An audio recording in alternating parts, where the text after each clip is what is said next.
Good day and welcome back to Elementary 72 Gaming. Now I'm back again with another Tower of God video, and we're still in the workshop battle. Now we're moving up to the next event. The next event is the selection tournament. Now all the regulars who got onto the Archimedes have a choice to take part in the selection tournament.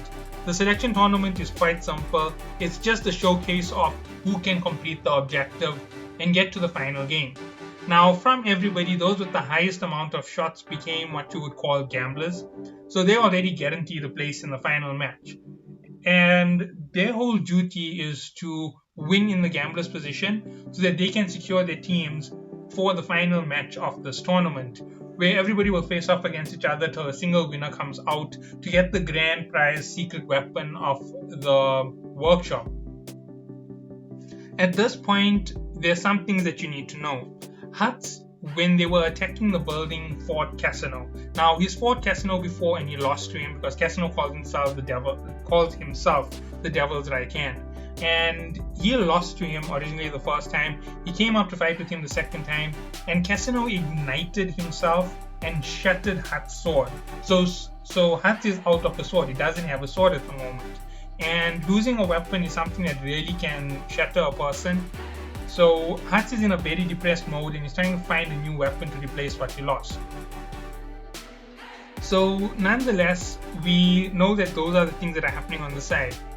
Now, in this tournament, there's a lot of sneaky things going on. I'm actually going to explain it in the last part because it works out best to explain it there. So nonetheless, here's exactly what happens. From the team where Bam is in, one of their players has been selected as the representative to basically be a gambler. From Kun's team, Kun is the gambler. From another team, Baragrav, his angel is the gambler, Shibisu is a gambler, and there's several others who are also gamblers at the same time. So they all assembled and they're all ready to go. Remember, there's a lot of powerful individuals in this tournament, and all top 5 E-rank regulars are in this battle. That tells you that this is unbelievably powerful individuals. They can win a test, no problem. They could do anything, just those 5. And we've got Veolia, who is on another level altogether. He showed his power when he stopped Enderossi. If he wanted to, remember, he can control 5 bang. He could hold Enderossi in place and blast the head right off. That's how powerful his reverse flow control skill is. He could hold her in place and stab her through the heart if he wanted to.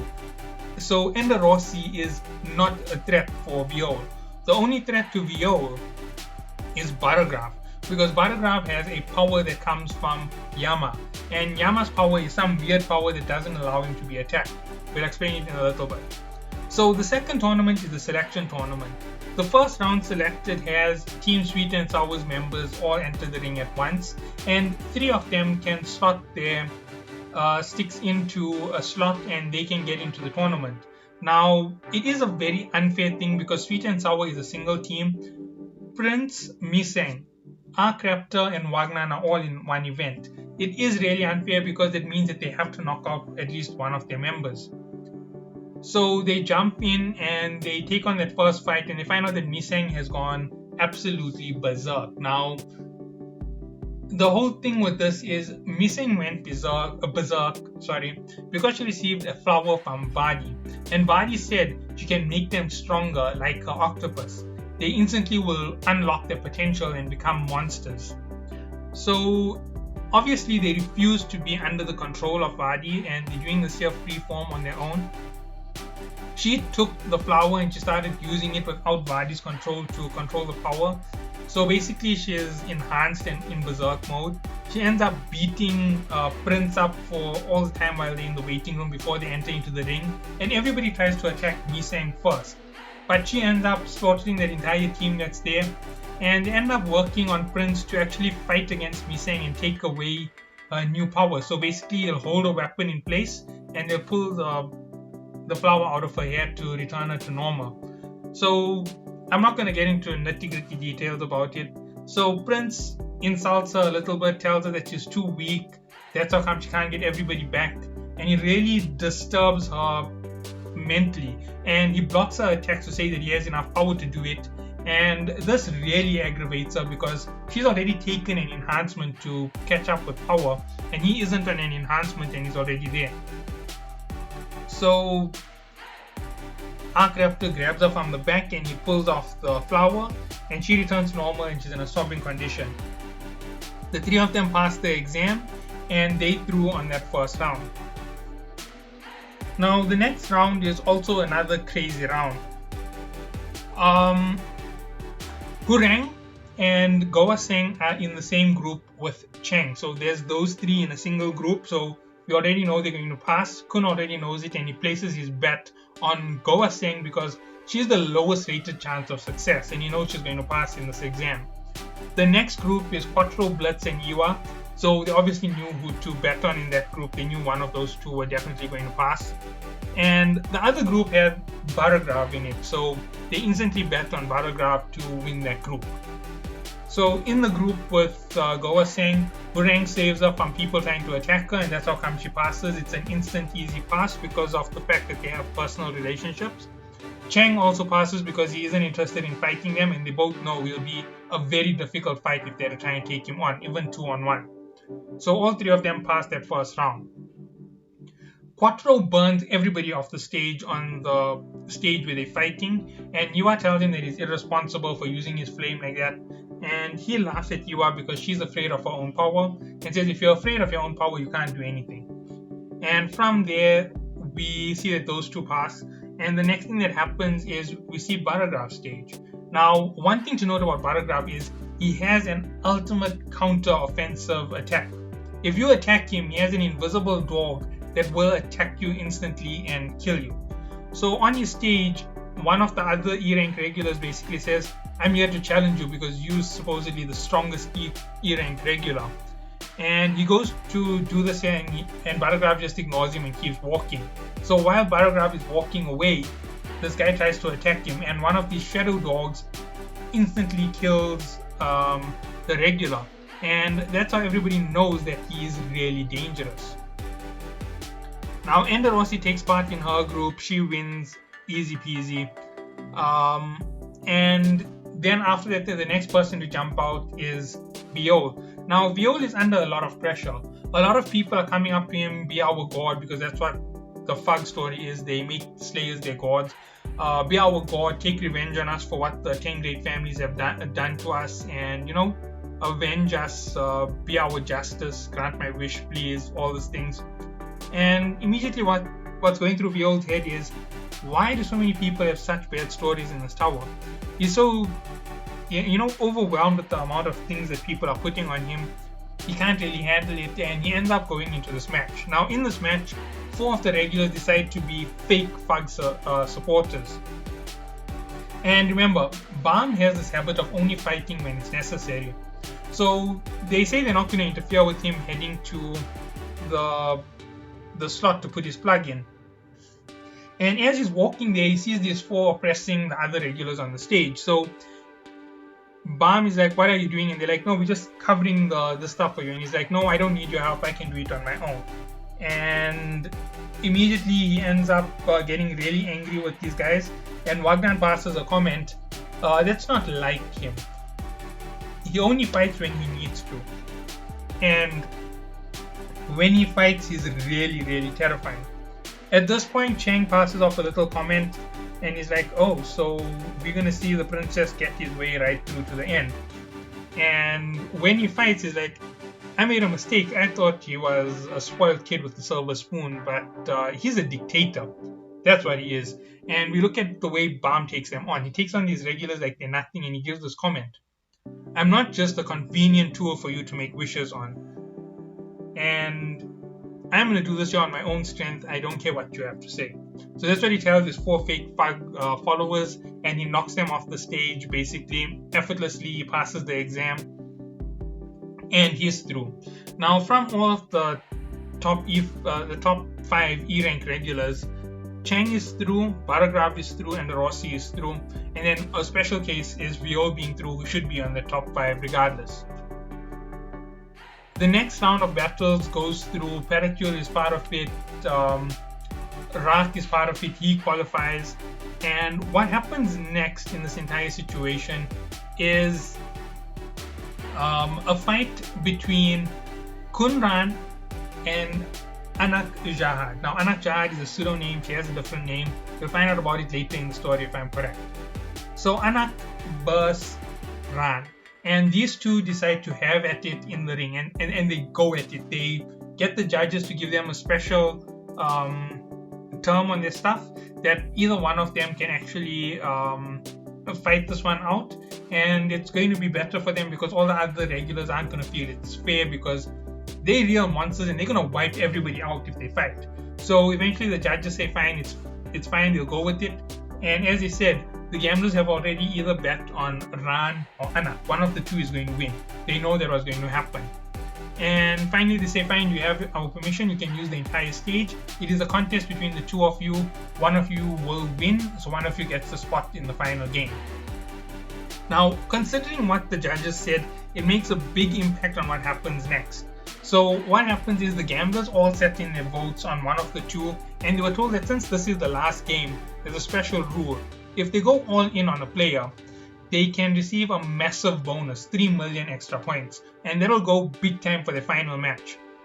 So Kunran and Anak are going at it in this fight, and they're fighting with each other. And while they're fighting, they're really duking it out hard. Anak is causing massive damage, and Ran is also causing massive damage. But there's something else. Ran did something to make up for his lack of physical strength against Anak. Right when the game started, he took a lightning pearl. Now, a lightning pearl is a form of Shinsu that is compressed lightning that certain people can take. And when they do it, they receive a mark on their face called a trace. This tells them that their power is amplified by the lightning that they've just taken in. Each person gets a different style mark wherever it appears on their body. So at this year, he tells Anak that he will have massive physical power for 5 minutes, and he can fight better like this here for those 5 minutes. And the reason why is because he doesn't think he needs anything more than 5 minutes to beat the likes of her. This instantly pushes Anak to be an absolute imbecile. She loses her self-control and she goes straight at him head first. Now, his power is ridiculous. And what he does is he keeps impacting on her pride, and he breaks her pride really heavy. The fight gets out of hand very quickly. They start damaging the entire stadium, and their fight goes all over the place. They wipe out another whole stage. Everybody gets knocked off the stage because of their fight.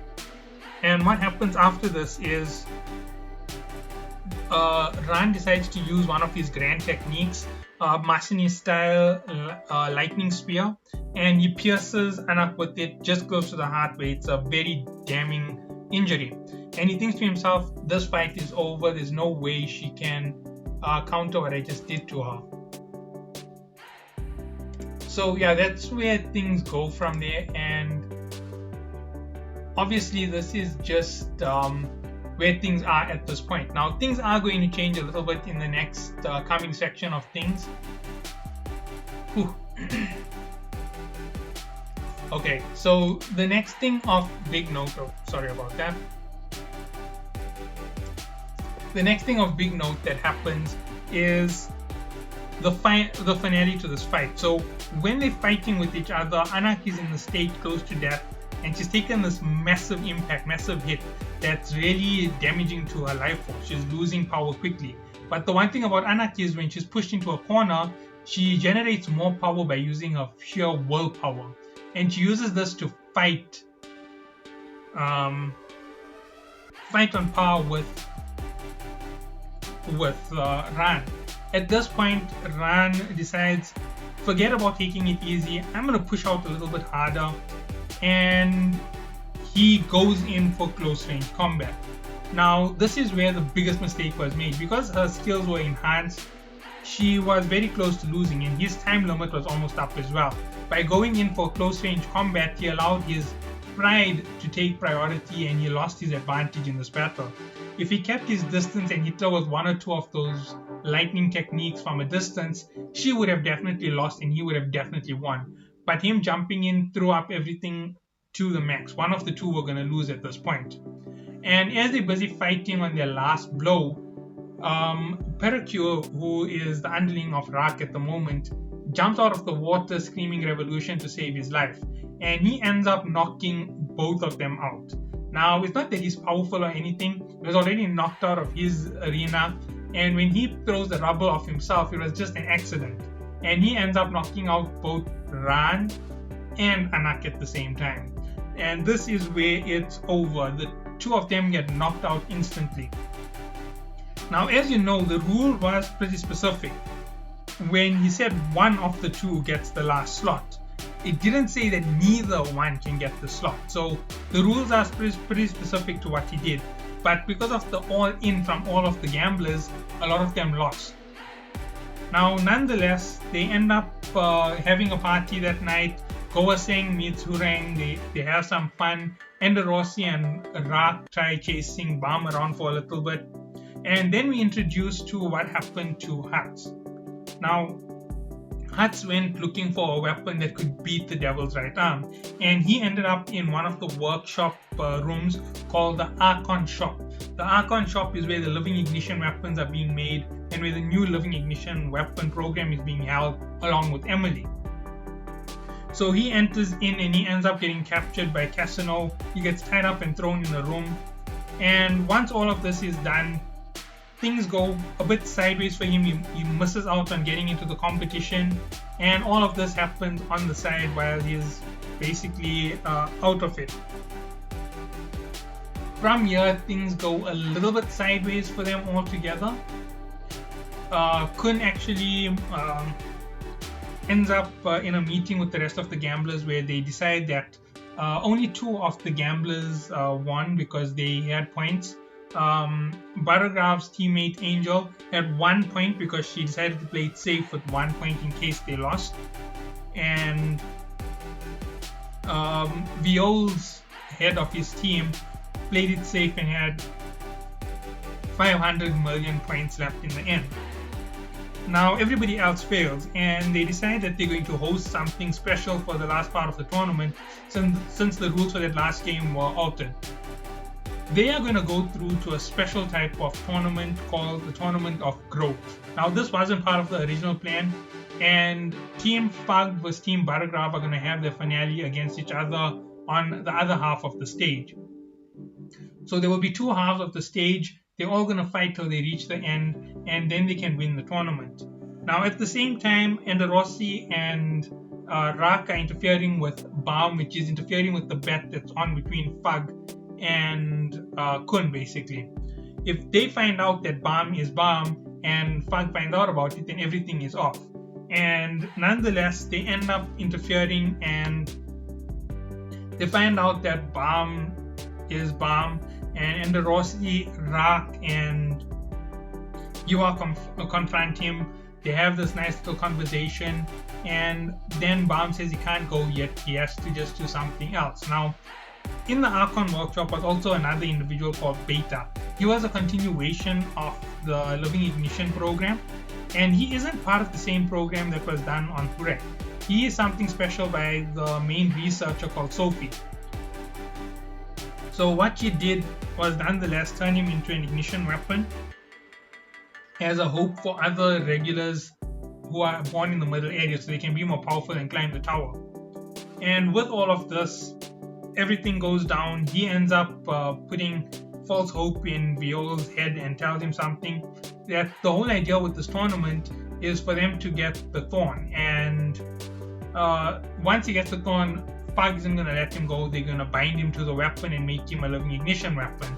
And there's one way for him to win. It's if he steals this weapon from the workshop and he continues on his own. And he gives him a key to open out the area where the weapon is stored so that he can go and take the weapon in the end and get away from Fug, because then they lose the tournament altogether. At this point, things are really confusing. I don't even understand how that makes any sense. because Bam is not the type who craves power. He craves protecting his friends. Yes, I understand that it might have some sway on him, but it just made no sense at this point. The member of the FUD team who was watching over Bam was watching the entire reunion between him, Ra, Iwa, and the Rossi, and they ended up leaving and they end up talking to each other, and FUD finds out that everything was broken, so they set up an ambush for Viol in the next game. Ooh, this is like so complicated, I can't even explain how complicated it is. But nonetheless, that is the end of this chapter, and I will explain everything in the next chapter as soon as we start. See you all then, have a good day.